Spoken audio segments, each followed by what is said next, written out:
శుభమస్తు కార్యక్రమానికి స్వాగతం సుస్వాగతం. నారీ శక్తి ప్రతీక, ప్రకృతి ఒడిలో వనదేవతలను ఆరాధించే పర్వదినం, గిరిజనుల జనజాతర తెలంగాణకే ప్రత్యేకం. సామంతరాజుపై సామ్రాజ్య అధినేత సమరం, కోయ గిరిజనుల్లో విప్లవ భావాలు, వీరనారి తెగువకు సామ్రాజ్యాధినేత దాసోహం. ఇది గిరిజన దేవత ఆరాధనకు ఆంతర్యం. మేడారం గడ్డపై సాంస్కృతిక వైభవం, చుట్టూ పరుచుకున్న పచ్చదనం, ప్రకృతి ఒడిలో ఆనంద పరవశంతో ఆనంద అనుభూతులతో వన దేవతలను ఆరాధించే అద్భుత ఘట్టమే మేడారం జాతర.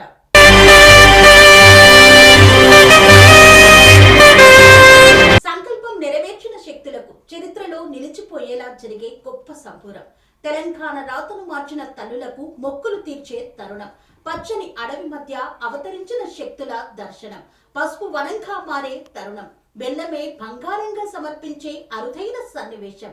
కోయ బిడ్డల అడుగుల్లో వైవిధ్యమైన సంప్రదాయాల్లో మహత్తరంగా జరిగే జాతర. చిలకల గుట్ట నుండి పసుపు కుంకుమగా తల్లి వచ్చే తల్లుల రాకకై ఎదురు చూసే కోట్లాది జనం. ఎదురు మొక్కులు, జంపన్న వాగులో స్నానాలు, ఓడి బియ్యాలు, అడవి తల్లి పులకించే అద్భుత ఘట్టం మహా జాతర. తెలంగాణ రాష్ట్రంలో అత్యంత వైభవంగా సాగే మహా జాతర మేడారం జాతర అసలు ఎందుకు ప్రారంభమైంది? సమ్మక్క సారక్క తల్లుల యొక్క విశిష్టతను ఇప్పుడు తెలుసుకుందాం.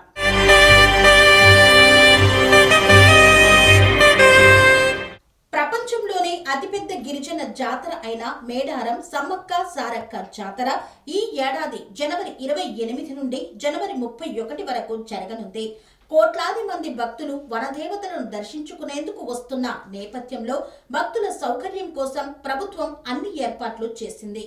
4000 ప్రత్యేక బస్సులను ఏర్పాటు చేసింది. ఈ అద్భుతమైన జాతరకు మూలమైన సమ్మక్క సారక్కలు ఎవరు, వారి చరిత్ర ఏమిటి, ఈ పండుగ ఎలా ప్రారంభమైంది అనే వివరాలను ఇప్పుడు తెలుసుకుందాం. సమ్మక్క సారలక్కలు తల్లి కూతుర్లు. సుమారు 700 సంవత్సరాల క్రితం కాకతీయ రాజులు ఈ ప్రాంతాన్ని పరిపాలిస్తున్న కాలంలో వీరు తెలంగాణలోని జగిత్యాల జిల్లా ప్రాంతానికి చెందిన గిరిజన జాతికి చెందినవారు. గిరిజనుల దొర అయిన మేడరాజు అడవిలో వేటాడుతుండగా ఒక పుట్టపై పులులు, సింహాలు కాపలాగా ఉన్న పసిపాప సమ్మక్కను కనుగొన్నాడు. ఆమెను తీసుకువచ్చి పెంచుకున్నాడు. సమ్మక్క రాకతో వారి ప్రాంతంలో కరువులు, సమస్యలు తగ్గిపోయాయి. ఆమె చేతి పసరుతో రోగాలు నయమయ్యేవని ప్రతీతి. యుక్త వయస్సు వచ్చిన తర్వాత సమ్మక్కను మేడారం పాలకుడు తన మేనల్లుడు అయిన పడిగిద్దరాజుకు ఇచ్చి వివాహం చేశాడు. వీరికి సారలమ్మ, నాగులమ్మ అనే 2 కుమార్తెలు, జంపన్న అనే కుమారుడు కలిగారు. మేడరాజు పోలవాస ప్రాంతానికి కోయరాజు కాగా పడిగిద్దరాజు మేడారం పాలకుడు.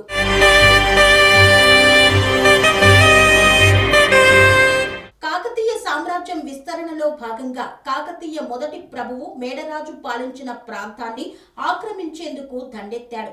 ఈ దాడిని తట్టుకోలేక మేడరాజు తన కుమార్తె సమ్మక్క వద్ద మేడారంలో ఆశ్రయం పొందుతాడు. పడిగిద్ద రాజు కాకతీయుల సామంతుడిగా ఉంటూ వారికి ప్రతి నెల కప్పం కట్టేవాడు. అయితే 3 సంవత్సరాలుగా ఏర్పడిన కరువుల వల్ల కప్పం కట్టలేకపోవడం, మేడరాజుకు ఆశ్రయం ఇవ్వడం వంటి కారణాలతో కాకతీయులు ఆగ్రహించి మేడారంపై దండెత్తారు. కాకతీయ సైన్యాన్ని ఎదుర్కొనేంత బలం లేకపోయినా పడిగిద్దరాజు, సమ్మక్క సారక్క, వారి పిల్లలు సారలమ్మ, నాగులమ్మ, జంపన్నతో సహా కోయ ప్రజలంతా యుద్ధానికి సిద్ధమయ్యారు.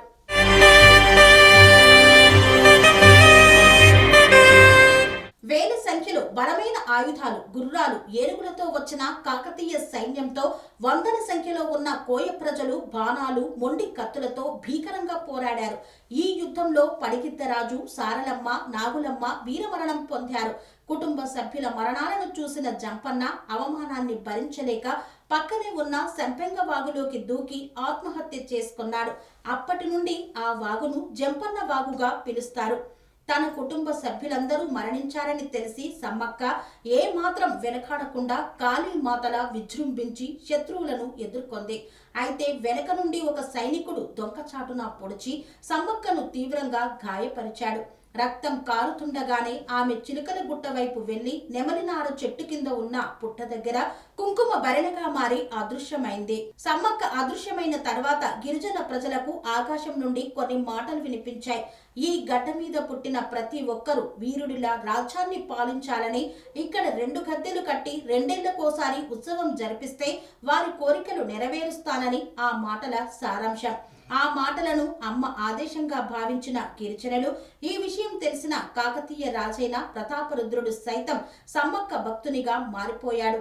ఆయన గిరిజనుల కప్పాన్ని రద్దు చేసి సమ్మక్క వెలసిన చోట 2 గద్దెలను కట్టించి ప్రతి 2 ఏళ్లకోసారి జాతర నిర్వహణకు ప్రతాపరుద్రుడు ఆదేశించాడు.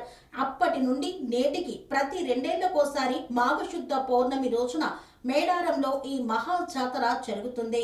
4 రోజుల పాటు జరిగే ఈ జాతరలో అనేక సాంప్రదాయాలు పాటిస్తారు. మొదటి రోజు కన్నపల్లి నుండి సారలమ్మను గద్దెకు తీసుకువస్తారు. 2వ రోజు చిలకలగుట్టలోని కుంకుమ భరిణి రూపంలో ఉన్న సమ్మక్కను తీసుకువచ్చి గద్దెపై ప్రతిష్ఠిస్తారు. ఈ దేవతలను గద్దెలపై ప్రతిష్ఠించే సమయంలో భక్తులు పూనకంతో ఊగిపోతారు.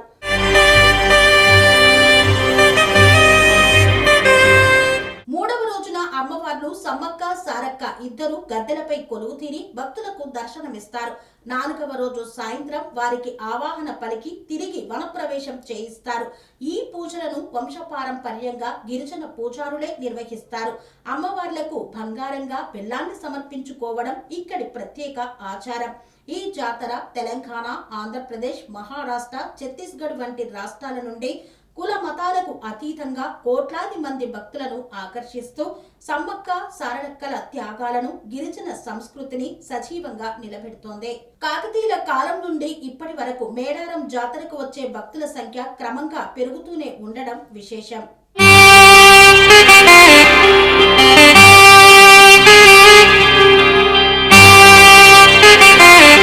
శ్రీ సమ్మక్క సారక్క జ్యోతిష్యాలయం శ్రీ సమ్మక్క సారక్క దేవతల ఆరాధనతో మంత్రసిద్ధి, వాక్సిద్ధి పొందిన కోయ గురువు పి లక్ష్మణ్ రాజ్ గురూజీ. ఈ సృష్టిలో దైవశక్తి ఉన్నది ఎంత నిజమో, దుష్టశక్తి ఉన్నది అన్నది కూడా అంతే వాస్తవం. మనకు తెలియకుండానే మన చుట్టూ దుష్టశక్తులు తిరుగుతుంటాయి. మనమంటే గిట్టని వారు, మన ఎదుగుదల నచ్చని వారు మనపై ఎన్నో ప్రయోగాలు చేస్తుంటారు. ఈ ప్రయోగాల వల్ల మనశ్శాంతి కరువవుతుంది, లక్ష్మీ కటాక్షం దూరమవుతుంది, ఎదుగుదల ఆగిపోతుంది, ఆస్తులు చేజారుతుంటాయి, కుటుంబ కలహాలు చోటు చేసుకుంటాయి, రోడ్డు ప్రమాదాలు జరుగుతుంటాయి, ఆరోగ్య సమస్యలు రావడం, పెళ్లి సంబంధాలు కుదరకపోవడం, వివాహ బంధంలో పీటలు భారడం వంటి అనేక ఇబ్బందులకు గురవుతుంటారు. దుష్టశక్తుల ప్రభావం నుండి బయటపడడానికి, ఉద్యోగాన్ని పొందడానికి, ఉద్యోగ ఉన్నతికి, వ్యాపార అభివృద్ధికి, కోర్టు సమస్యల పరిష్కారానికి, రాజకీయ ఎదుగుదలకు, వ్యవసాయంలో మేటి దిగుబడి కోసం, పిల్లల భవిష్యత్తు ఉజ్వలంగా ఉండేందుకు ఒక్కసారి మీరు శ్రీ సమ్మక్క సారక్క జ్యోతిష్య ఆలయాన్ని సందర్శించండి. లక్ష్మణ్ రాజు గురూజీని కలవండి. మీ జీవితంలో ఉన్న సమస్త సమస్యలకు పరిష్కారం దొరుకుతుంది. నరదోష, నాగదోషం, బాలగ్రహ దోషాలు, లక్ష్మీ కటాక్షం కోసం, ఆర్థిక అభివృద్ధి కోసం, కనుదిష్టి ప్రభావం, చెడు ప్రయోగాల నివారణ కోసం శక్తి పూజలు చేసి శాశ్వత పరిష్కారం చూపుతూ యంత్రాలు ఇవ్వబడును. అంతేకాక సంతాన ప్రాప్తి కొరకు, సర్వరోగ నివారణ కొరకు వన మూలికలతో మూలికా వైద్యం చేయబడును. సమస్య ఏదైనా పరిష్కారం మా వద్ద లభించును. నమ్మకంతో రండి, ఆయురారోగ్యాలతో వర్ధిల్లండి. మా అడ్రస్ శ్రీ సమ్మక్క సారక్క జ్యోతిష్యాలయం, కోంపల్లి కమాన్ వద్ద, కోంపల్లి, మేడ్చల్, మల్కాజ్గిరి జిల్లా. సంప్రదించవలసిన ఫోన్